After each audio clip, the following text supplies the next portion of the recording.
In the spring of 1889, in Dry Willow, Nebraska, a lame man began plowing black rings around his farm in the driest month of the year. He plowed them where nothing grew and nothing was planted, wide, bare stripes of turned earth that circled his house and his barn and his one good field like the lines of a target. He did it in April, when every other plow in Custer County was in the corn ground where a plow belonged. He plowed in the morning, and he plowed in the evening, and he did not plow his crop, and the whole town drove out the section road to watch a cripple waste his spring turning under grass that was already dead. You have to understand what April was worth on that ground. It was the 1 month that decided the year. A day lost in April was a bushel lost in September, and everyone in Dry Willow knew the sum by heart. And here was Amos Teague, who limped, who lived alone, who spoke to no one he did not have to, spending his best mornings dragging a plow in circles around ground he never meant to seed. By June we had a name for the rings. By the 4th of July, half the county owed him their lives, and most of them never once said so. My name is Wesley Kern, and I was 10 years old that spring, and my father was Deacon Kern, who ran the mercantile in Dry Willow, and had the loudest laugh in the county, and used it on Amos Teague more than on any other man alive. I am telling this so you know where I stood. I stood behind my father's counter, and I laughed when he laughed, because I was 10, and he was my father, and his laugh was a warm place to stand. It took me 30 years and one afternoon of fire to understand what we were laughing at. Summer was already loaded and coming, dry as a struck match up the middle loop. The talk started at our store, because most talk did. My father sold the plows and the seed and the coffee, and men stood at his counter and said what they thought, and what they thought about Amos Teague that April was that the war had taken more than his leg. He had come to Custer County 4 years before with a wagon, a team, a limp, and a saddle carbine he never explained, and he had filed on a quarter nobody wanted and kept to himself so hard that keeping to himself became the main thing anyone knew about him. A man who will not talk gets talked about. That is the law of a small town. So when he started plowing his rings, my father had the field to himself. He said Teague was farming the one crop that never failed in Nebraska, which was dirt, and that come fall he would have a fine harvest of nothing to show for it. He called the bare circles Teague's racetrack, and asked the men who was running, and the store laughed, and I laughed, and the name went up and down the county by the end of the week. Teague's racetrack. Rings around a field, plowed by a man too broken to know that corn does not grow in a circle. The church talk was gentler and cut the same. The war, they said, low, the way you say a thing you mean to be overheard, being kind about. Poor Teague. Never right since Shiloh, they said, though not one of them knew where he had been, because he had never told a soul. Pity is just mockery with its hat off. He had no family to speak for him, and he spoke for himself only once that whole spring, and it was to my father, and I was there. Teague came into the store in April for a keg of nails and a file, and my father, feeling the room behind him, asked him, friendly as anything, whether he was fixing to race horses on all that fine bare track, or just planting a crop of moonlight. The men laughed. Teague set his coins on the counter and counted them out with a hand that had a finger and a half missing, which I had never let myself look at before, and he waited for his nails, and at the door he stopped. He did not turn around. He said, "Grass is the enemy's supply line."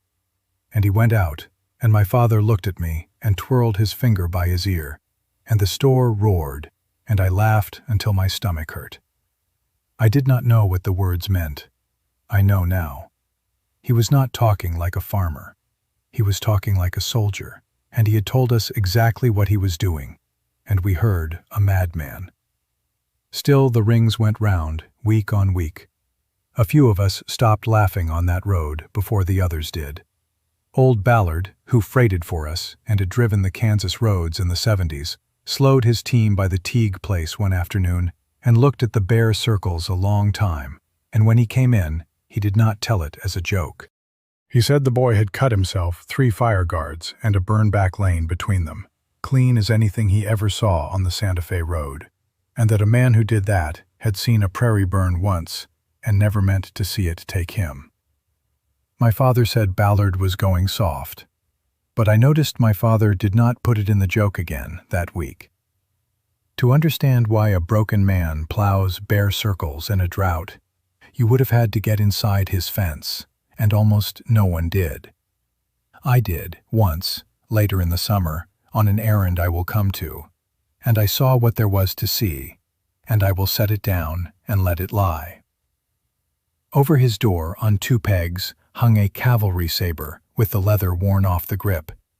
Not polished, not hidden, just hung, the way another man hangs a hat. And under it, on a nail, a smaller thing that I did not understand until I was grown. A little tin cup with a bullet dent in the side of it, punched deep, the kind of dent that would have gone into a man if the cup had not been where it was. He kept his coffee in that cup. He drank from the dent. A man carries his own reasons and files them where he can reach them. The method itself was not his invention, and if you had known how to ask him, he would have told you so. Amos Teague had spent 3 years watching armies protect themselves from fire and use fire as a weapon, and before that, on the long marches, he had ridden through Kansas and seen what a prairie fire does to a farm that met it with nothing but a bucket and a prayer. Cavalry burned the grass ahead of a position so an enemy could put no fire to them. Freighters plowed rings around a night camp so a runaway grass fire would come up to the bare ground and starve. It was old knowledge in that country, older than the war, and the Plains tribes had used fire against fire for longer than any white man had watched them do it. Teague had gathered it all up and brought it to 1 quarter section in Custer County and gone quietly to work. And the only thing new about it was that he did it in April, before the danger, when a man had time, instead of in September in a panic, when he had none. He said the whole of it to Ballard, the one man who asked him plainly, and Ballard carried it back to us, and we did not listen. You cannot fight fire in October, Teague told him. You have to have already fought it in April. It sounded like the raving of a man who saw enemies in the grass. It was a plan, laid out like a battle. 3 plowed guards, each 4 furrows wide, ringing the buildings, the well, and the near field. Between the outer 2, a lane a rod across of grass left standing on purpose, so that if a fire came, he could set his own small fire in that lane and burn it out toward the wildfire under his own hand, and let the 2 dead fires meet and smother on the bare ground between. A backfire, controlled, with an escape already plowed on both sides of it. He built the rings on the west and the south the widest, because he had marked, the way a soldier marks ground, that the killing winds in that country came from the west and the south. He kept the near field guard swept clean of tumbleweed all summer, because he knew, as we were all about to learn, that a fire guard is only as good as it is empty. The first trial came in May, and it came for the weakest part of his plan, and it half beat him. He had left his rings a little narrow on the north, judging the north safe, and a careless neighbor's trash fire got loose on the north breeze and ran down onto Teague's ground quicker than a man would credit.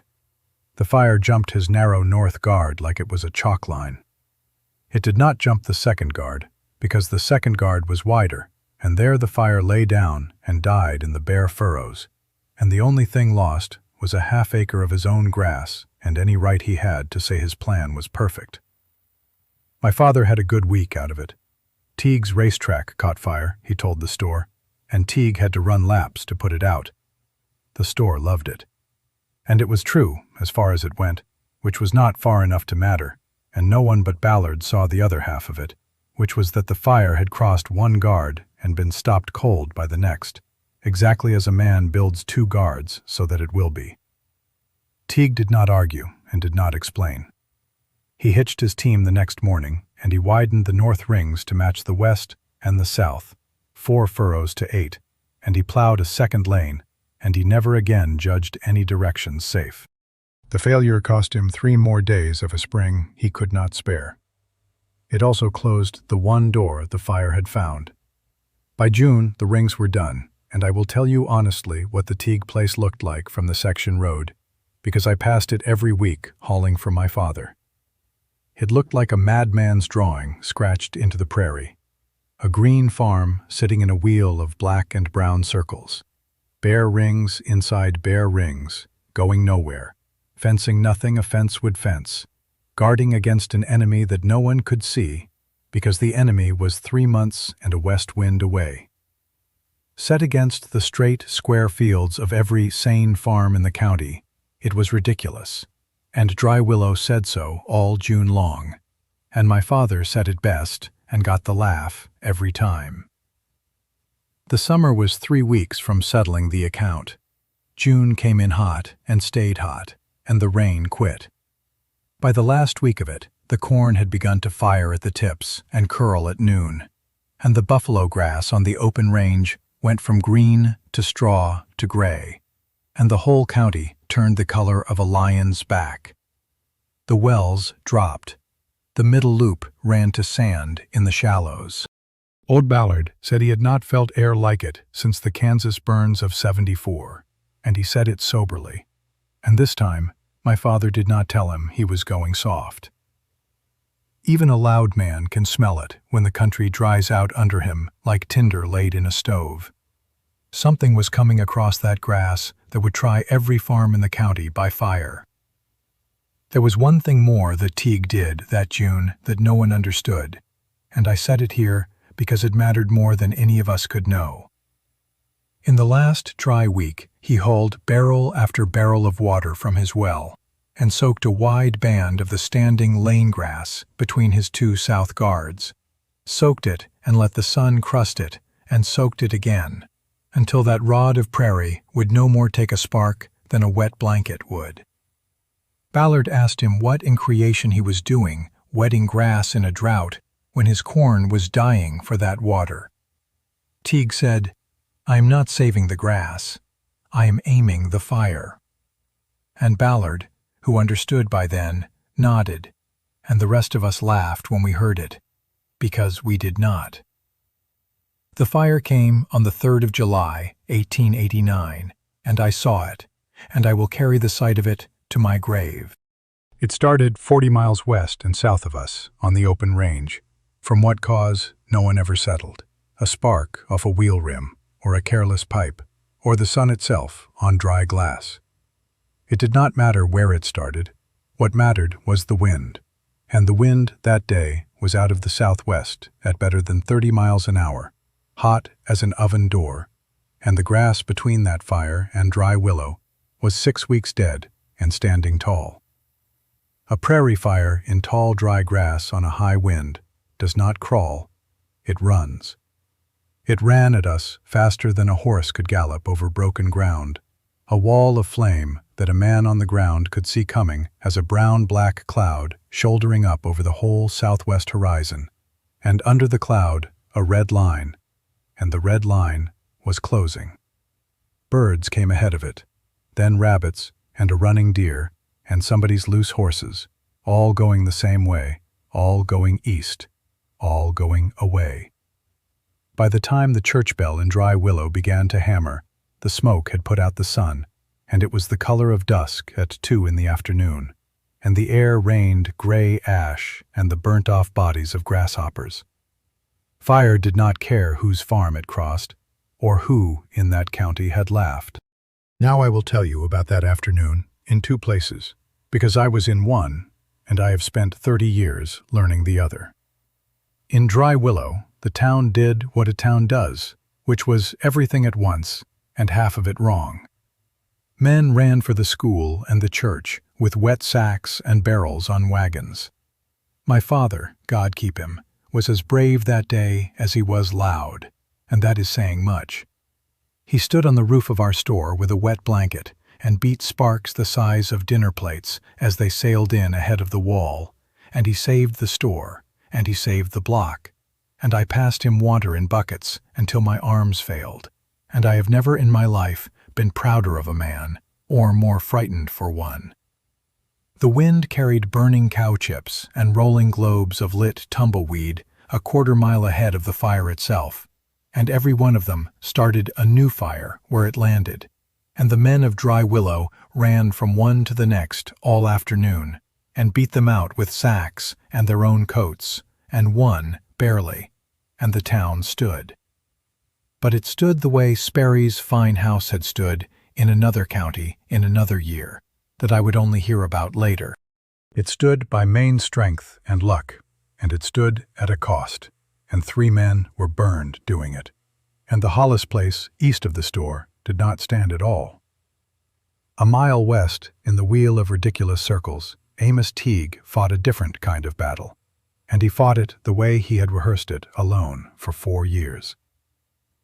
When the red line came up over his west horizon, he did not run for a bucket. He walked, limping, to the standing lane between his 2 west guards, and he set it afire himself, on purpose, on the near side, and let his own small fire walk out west to meet the monster. His backfire crept out across the lane, eating the grass the wildfire wanted, and where the 2 fires met, they threw up one roar and a tower of flame, and then, having nothing more to eat, both lay down together and died on the bare, plowed ground. And the wall of the great fire broke apart on his rings to the north and the south, and went around him, around, and left the green island of his farm standing in a sea of black. That was the plan, and on the west and the south the plan held perfectly, and on the southeast it did not. I told you the skeptic was right about one thing, and here is the place I keep my promise, because a story that only shows a man's plan working is a lie, and Amos Teague would have spat at a lie told in his favor. The wind, at the worst moment, backed. It shifted from southwest to near south without warning, the way a bad wind will, and it drove a tongue of the fire at the one seam Teague's rings were not built to answer, the southeast corner, where his backfire, set for a southwest wind, was now burning the wrong way, toward his own barn. His own controlled fire, the fire he had lit to save himself, jumped the wetted lane on a gust and ran up into the dry grass on the home side, inside his last guard, and started for his buildings from within his own defenses. The bare rings can stop a fire from getting in. They cannot stop one that is already inside. Here is what saved Amos Teague, and it was not his plan, because his plan had just failed him. It was the thing his plan had bought him, which was time and a clear head, and a man who had been on fire-swept ground before, and did not lose his nerve when the ground caught. He did not chase the inside fire toward the barn, which is what a panicked man does, and what would have killed him. He turned his back on it. He ran, dragging his bad leg, to his plow, which stood already hitched, because he had known since April that a hitched plow is worth 10 idle ones, and he drove it straight across the grass between the inside fire and his barn, throwing a fresh, bare furrow, then another, then a third, plowing a new guard right there in the 2 minutes he had, live, in the smoke, with the fire coming at his back. He plowed a raw ring around his own barn while it was burning toward him, and the inside fire ran up to that new black furrow and found nothing to eat, and died against it, 4 rods from the wall. He lost his hay. He lost the southeast grass and a corner of his corn. He did not lose the barn, or the stock in it, or himself. He beat the fire with the same tool he had used to prepare for it, and he did it by breaking his own plan the moment his plan broke, and building a new one in the time the old plan had won for him. I promised I would explain it, and this is the place, standing in the smoke, because that is where I finally understood it, though I was 10, and it took me years to know that I had. There is no mystery in it. Fire eats. That is all it does. It eats grass, and it walks toward the next grass. And when it comes to ground where there is no grass, it stops, because there is nothing there to carry it, and fire cannot cross a gap of bare earth any more than you can walk on a floor that is not there. Every ring Amos Teague plowed was a gap the fire could not cross. His backfire was the same idea turned into a weapon, robbing the wildfire of its food before it arrived. And the reason he did it in April, dead sober and unhurried, instead of in July like the rest of us, was the whole of his wisdom. Because in July, there is no time to plow. In July, there is only time to use what you plowed in April, or to burn. He had not been farming a racetrack. He had been fighting a July battle in the spring, when he still had the daylight to win it. Mind, it was not magic, and the day itself proved it, because his plan cracked at the seam, and only his own hands in the last 2 minutes closed the crack. A shift of wind beat his rehearsed backfire. Ballard had warned him a backfire is a snake that bites the hand that sets it, and Ballard was right, and it bit him. The rings held.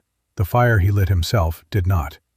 It was arithmetic and nerve, not sorcery, and part of the arithmetic went against him, and he paid it in hay and corn, and a barn that came within 4 rods of burning. He never once claimed otherwise. The fire burned itself out against the plowed sections and the river breaks that night, and by morning the county was a black country under a brown sky, and it smelled like the end of the world, and it went on smelling like that for a week. We counted the cost the way you do. Dry Willow had held, at the price of the Hollis place, and 3 men in bandages, and every fence for 10 miles gone to ash. The open range was burnt to the dirt, and the cattle on it were dead or scattered 40 miles. And out west of town, alone in a wheel of black rings, one green farm stood untouched down the middle, its house and its well and half its corn and all its stock alive. A single green wheel spoke of standing crop in 100 square miles of char. And every soul who rode out to see it, and they all rode out, went quiet when they got there. The green farm in the black country was an argument no man could answer. And here is the part I have to tell against my own family, because without it, the story is a flattering lie. Amos Teague never said one word to any of us about that day. He did not come to town and collect on it. He did not stand in our store and tell my father who had been the fool. He mended his fences and replanted his corner and drank his coffee out of a dented cup. And when men rode out and asked him, humbly now, how he had known to do it, he told them the plain mechanics of it in as few words as he could, and sent them home to plow their own rings. He never made a speech, and he never got an apology, because the town that owed him one was not built to give it, and he did not appear to want it. The nearest thing to a reckoning that ever passed was this. That fall, my father drove out to the Teague place with a plow he did not charge him for, a good new breaking plow off our floor, and he left it by the barn, and he came home, and he never told anyone he had done it, and Amos Teague never mentioned it either. I only knew because I was in the wagon. My father did not say I was wrong. My father said nothing at all, the whole way out and the whole way back. But he gave a silent man a plow, and I have come to believe that was my father saying, in the only language his pride had left, the thing he could not say with his loud mouth in his own store. That was the only apology ever offered on that ground, and it was made of iron, and it was never spoken. The rings themselves made the argument that mouths would not. The next April, more plows than I could count were out cutting bare circles across Custer County, and Deacon Kern's Mercantile sold the guard plows, and never once, to his credit, pretended he had not laughed at the first man to buy one. Within 3 years, a plowed fire guard around a homestead was simply what a sensible man did, the way you dug a cellar or banked a house, and the young ones doing it had no notion that the whole county had called the first of them a lunatic. The name wore off. Nobody said Teague's racetrack anymore. They said fire guards, a plain word for a plain good thing. And when the county at last put in real fire breaks along the section lines, it was Teague's rings, scaled up, though the men who voted the tax to do it would not have known Amos Teague from Adam. I am an old man now, older than Ballard was the day he stood in our store and told the truth and was not believed. Amos Teague is 50 years in the ground, out on his own quarter, and I paid to have him put there, and I will tell you why. 30 years after the fire, when I was grown and running the store my father left me, I finally understood the words he said at our counter with his ruined hand full of coins. Grass is the enemy's supply line.